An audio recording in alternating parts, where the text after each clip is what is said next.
Welcome back and thanks for joining us. Time to take a look at Jerome's past picks from February 21st of this year. At the time, he chose Mainstreet Equity, MEQ, on the TSX. It was recommended at 278. It's down to 181.71. So a 9% return drop, a 9% total return drop. They do real estate.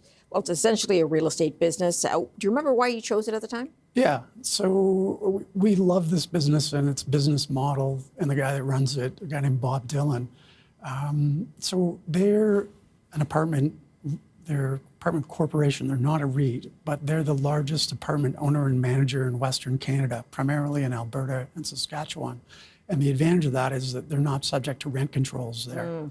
And so what Bob does is he goes and buys down and out properties, fixes them up and puts them back in the market. But what they're doing is they're catering to what they call the mid-market. So their average apartment REITs are affordable. They're $1,200 a month is the average that they're charging. And there's a huge demand for that in Western Canada and in Canada in general. And what these guys have had is a phenomenal growth story. Since their IPO about 25 years ago, they haven't raised a cent in equity, yet they've grown at a compounded annual growth rate of 18%, which is unheard of in Canada, that a CEO has not raised equity in that long period of time. It's just, they're in a niche, and what's interesting about it is the REITs aren't interested in getting in that space. The pension funds aren't getting in, the institutions in there. So they've really got the market to themselves.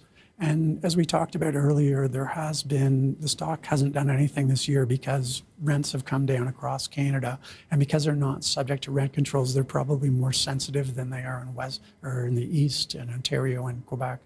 But, they've got a lot of firepower in terms of dry capital. They'll put that to use in this market. And we just think it's a great growth story. So you're holding on to what you have, obviously. Absolutely. It's one of our top 3 holdings, actually. Okay.